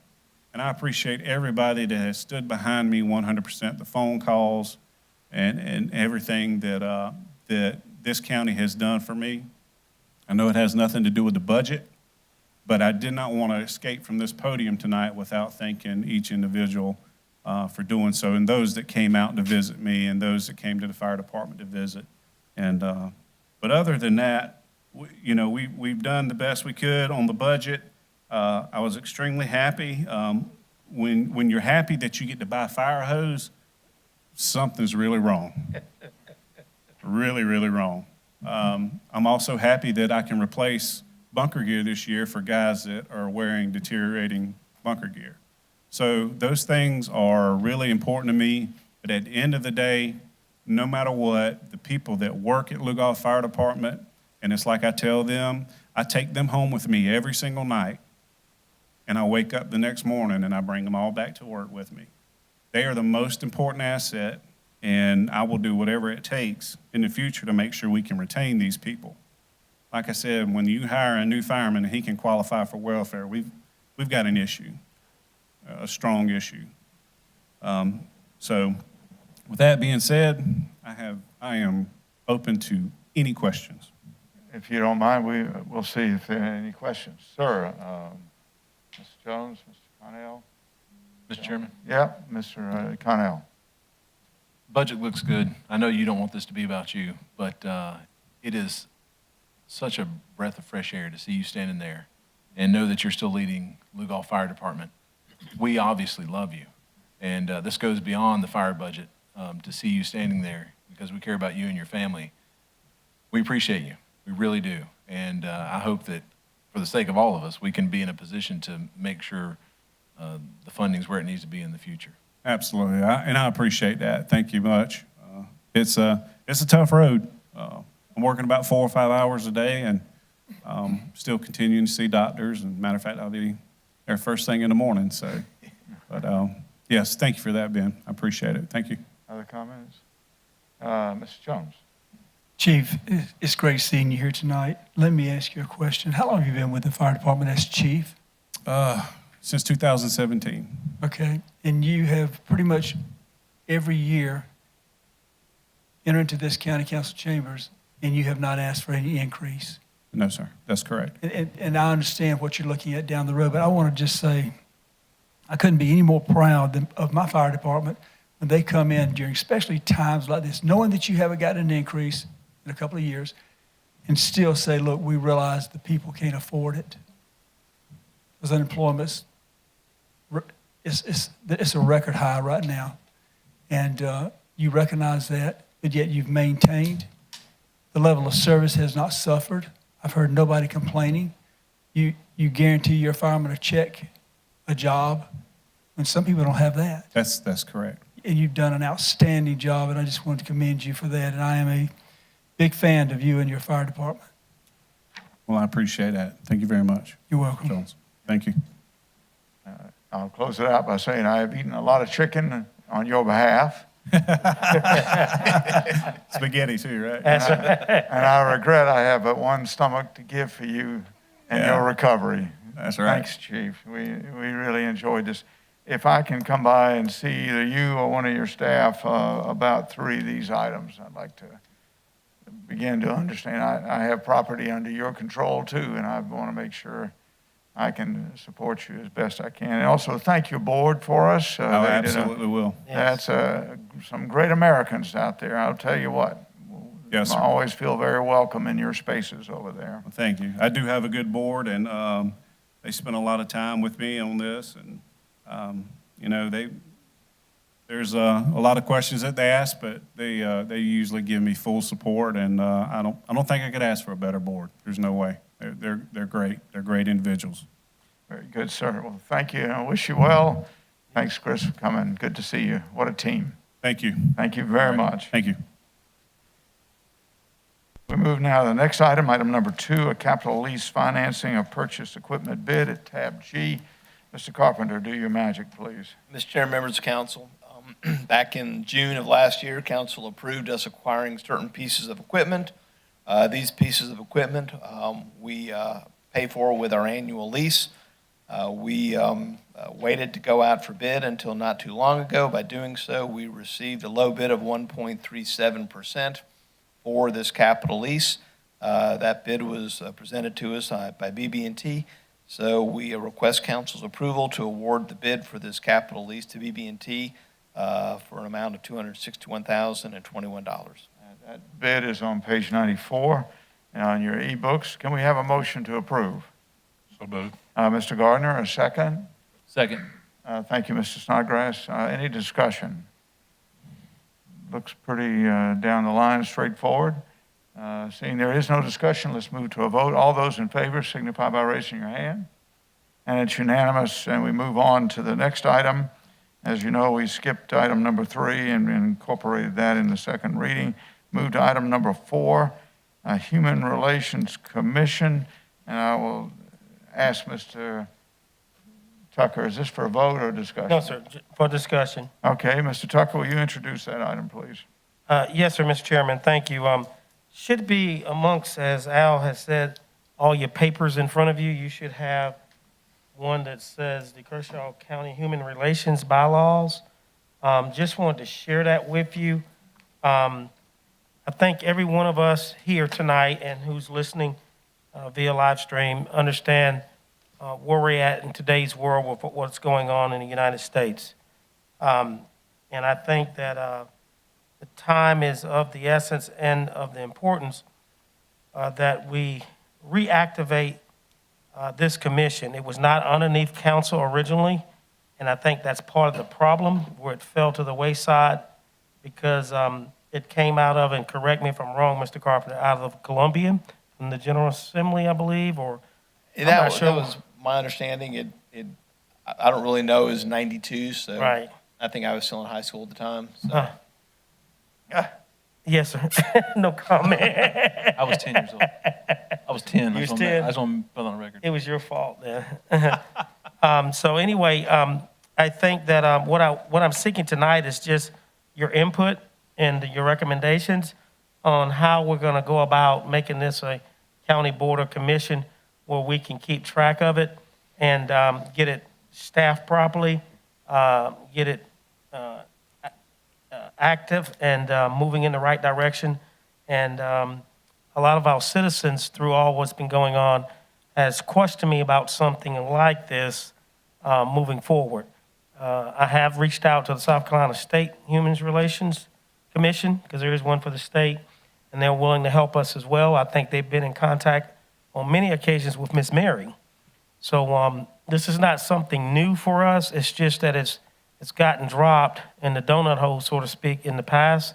And I want to bring it back up so we can have a good commission or board that can be very instrumental in concerns of our citizens for Kershaw County.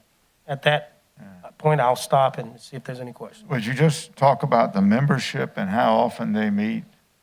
Well, if you look at the bylaws, and nothing says that we have to go by these. We can establish that ourselves. All right. And that's why I'm giving you this tonight, because I do want your input and your concerns. And, of course, we got to put the mastermind in there, Mr. Ken. That'll be a day of conversation, he and I. No lunch, but a day of conversation. And so, I want it to be where it's going to be an effective board. I do not want to create another board or commission here and it's not properly staffed and they're not doing the work that they need to be doing. That's not my intent. This is not a feel-good story I'm trying to do. If that's your purpose, then I'm not interested in wanting to do it. Okay. Comments? Mr. Connell, Chairman. up front. Hey, Mr. Tucker, Yes, thanks sir, Mr. for Connell. bringing this up. Just reading through this, so this is about 3 decades old. Yes, sir. And is there any record in the county anywhere where it ever had a budget, or was it just folks that got together and, do we know? We've got no record that we ever funded it per se. Okay. Okay, well, that was going to be one of my questions is how do we measure effectiveness? This is kind of what Mr. Tucker was getting at. How do you measure effectiveness to justify appointing people? And then also, if there ever is a funding request, how would you measure how effective it is? And then I think the goals have to be realistic. Like one of them under number 2, unity is awesome, but the last sentence is near impossible. Stop false rumors. Yeah. There was not social media in 1992. I mean, you can't do it. And not to mention, we aren't the fault police or anything like that anyway. So those are a couple of questions that pop into my head as I just read through this initially. Well, Councilman Cornell, I do want to say, I didn't tell you it was up to date. It can use a lot of, input to bring it up to Century 21 times. Well, what I'm getting a sense here, go ahead, Al, please, I wasn't going to step on you there. Mr. Tucker, Yes, sir. with all the information they're gonna have, who they gonna bring it to? What's gonna happen to it? Well, I think that'll be defined in how we outline what these duties and responsibilities are for the commission. Because it talks about a staff person and things of that nature. So that's what we got to get figured out. And my intentions is not on the 30th, but maybe by our first meeting in July, that we probably have the South Carolina State Human Relations come speak to us in a presentation on how they're working and other counties are working their commission. Okay, I might have missed something right at the first. Is this just for information tonight? Yes, sir, it is. Okay, thank you. You're welcome. Very good.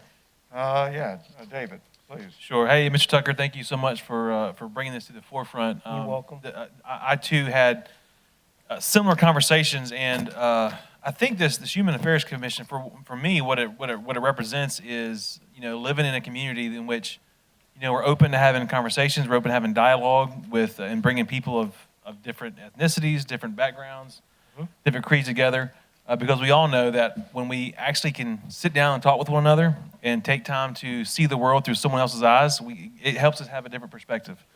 I know for me, last week, we know that there was a very peaceful protest in town last Monday. There was one in Bethune just a couple days ago.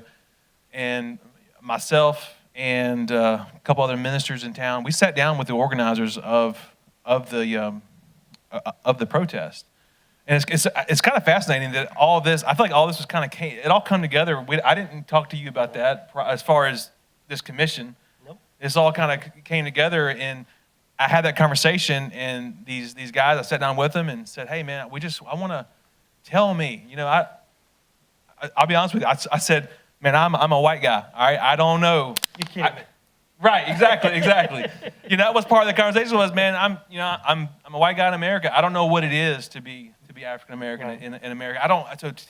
Talk to me about, what you guys are doing. And I mean, I understand what they're doing. I'm saying, but just let me hear from your words, how things need to change or what conversations need to be had, and how our community can respond, and all sorts of ideas begin to flow out of that conversation. And one of those things was they begin to describe this Human Affairs Commission. They didn't know they were describing that. Right.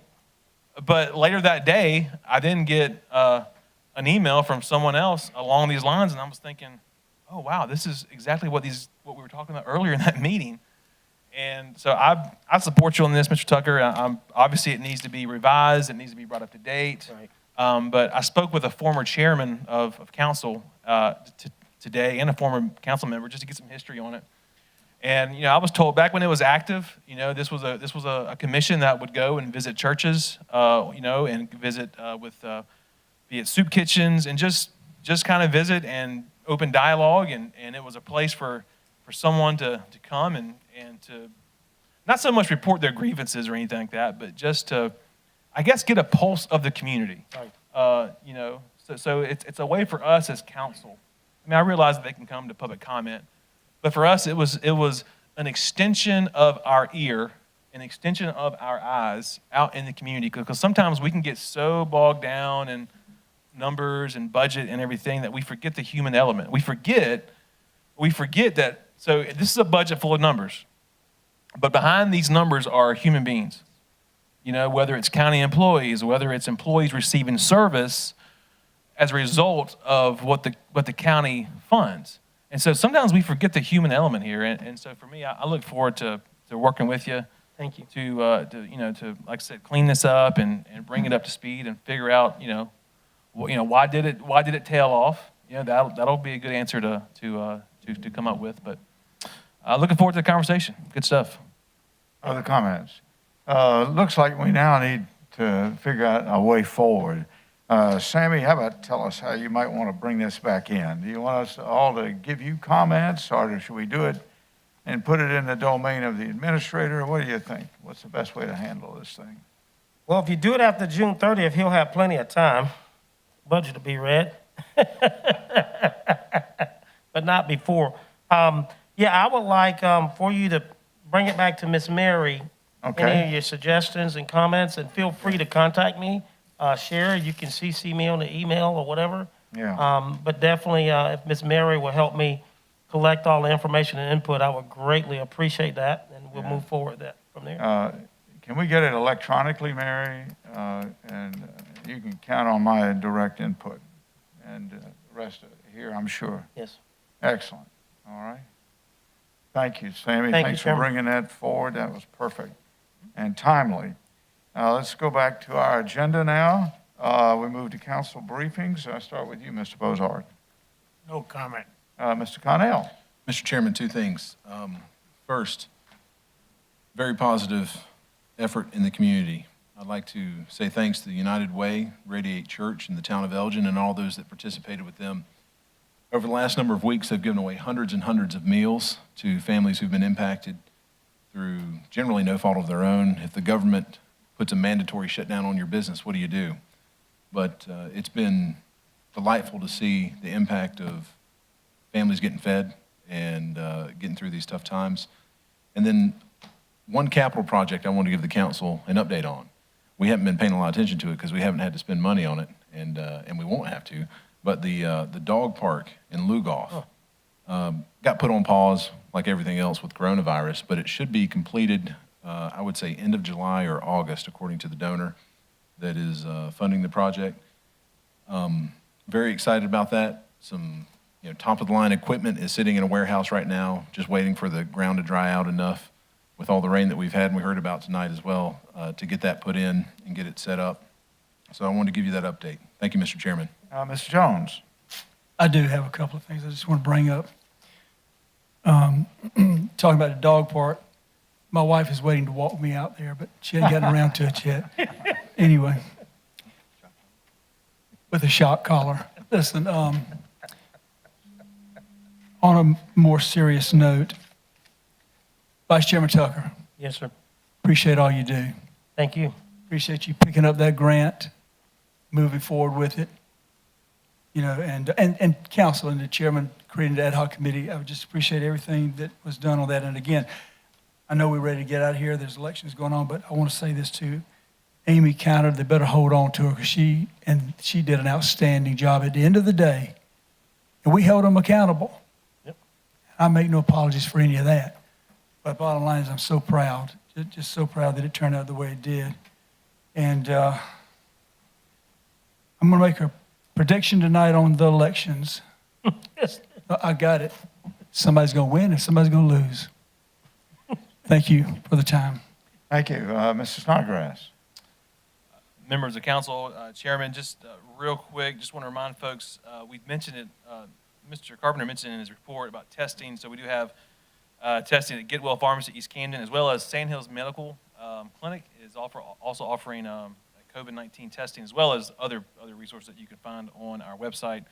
And again, just want to, along the same vein as what we're talking about with Human Affairs Commission, I just want to say how just proud I am of our community. You look at the news and you see the 24-hour news cycle, which is, I would argue, is kind of a detriment to all of our psyche, that we see the same B-roll footage over and over and over.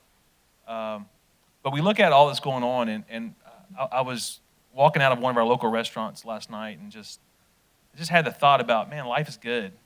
We're not perfect in Kershaw County. I'm not. We're working towards it, but I see a community that genuinely has value for each other, loves one another, and it's a place that when there are disagreements, there's typically ways in which we can come together and have conversations and have dialogue with folks. And so, as I look around in the world, look around the world around us, I'm just would encourage us in Kershaw County to keep on keeping on. And that concludes my remarks. Thank you, sir. Thank you, sir. Mr. Tucker. Thank you. Be very brief. Just want to say thank you to all of you again, and once again the chamber. I do want to say that I'm a little bit concerned. When I was watching a little bit of the news last night and this morning early, we're in that top 20 states that's ticking the wrong direction. With that, I want us to be just a little bit more vigilant and careful on how we move about throughout the day. And I'm not talking about our employees and government centers, stuff like that, because we're doing a good job. Vic gave you that report. But I teach driver's ed for a living, and it gets kind of uncomfortable riding around in this mask. But we do it because we don't want to get infected and then infect others. I take temperatures before they get in the car, and I'm just sharing that because the more we be self-aware and conscious and caution, the less we're going to infect until we can figure this thing out. And the last thing I want to do is get it and give it to someone who may be of underlying medical conditions, or my 80-something-year-old parents who will not survive it if they get it, more than likely because of their age. So just be a little more careful. Mr. Baker, even though the chairman called you Mr. Truesdale, but that's where you live at, Truesdale Drive. I did catch that. I don't know whether Truesdale Road is a county road or a state road. It's the first time I've ever heard anything of it. But I will tell you that this county works well with the state, thanks to our administration. And if you would leave your name and number and contact information with Ms. Mary, I will assure you staff or somebody will get in touch with you within a reasonable time and see what kind of issues and problems you have. We don't have funding to fix everything, but what we can do is take the time out and look at what your problem is. And like you stated up there earlier, if nothing else, maybe we can guide you in the right direction. But we will do that, and I will assure you that. That concludes my report. Mr. Gardner. Yes. As a person with a compromised immune system, I would implore you to wear a mask. They say it doesn't save or help you, but I tend to disagree. I think it does, but it does help what you spread to other people. And with an immune system such as mine, I certainly don't need COVID-19 because I don't think that I would survive it very well either. So think about the other person, especially when you're in confined spaces, and wear a mask. Thank you. Very good, and I'll close it out. Mr. Jones, extend our congratulations and welcome home to Mara. It's great to have her back. Thank you. And we're glad to have Amy back. We're glad to have you back, Chief. This is a great county of welcoming because people tend to come back. And I would tell you about Mr. Jones's predictions. It's 100% correct. The polls closed at 1900, and somebody won and somebody lost. Let's be thanking those who won and for running, but especially those who may have not won, and thanking them for stepping up to help us lead our county. There will be things that we might ask them to do. An item for all of you to consider on pages 99 through 108 in your electronic book are a bunch of boards and commissions that we need to fill out. It's that time of year. We kind of do that. We take the summer to take a hard look at them, and there's a platoon of people we need to line up and put in those positions. And I would think of at least one person that may have lost in one of the districts. We could offer that to them, but we'll see who that is. But I would ask you all to take a look at your districts. I'm going to work with Mary to figure out which districts need to look, and I'll be coming to each of you to ask you to step up and put a name forward or two names so we can keep our boards vibrant. And as we set up a new one on human relations, let's make sure we keep them relevant and current. As we've heard from Mr. Snodgrass and Mr. Tucker, this is a season for us to get it right. Wearing the mask out of courtesy to those around you, out of just plain common courtesy, wear a mask. I will tell you also, as a part of the budget, as a small budget item, where about economic development, you'll see on your email a letter I have sent to one of the agencies that's supposed to help us on economic development, and I look forward to your feedback on that. It's on your emails. Last thing is, again, on the theme struck by each of you, each of the armed, as you know, I'm tied explicitly to the military in my past and through my family. Each of the chiefs of all the services and the chairman have written a letter kind of like this one, signed by a 4-star.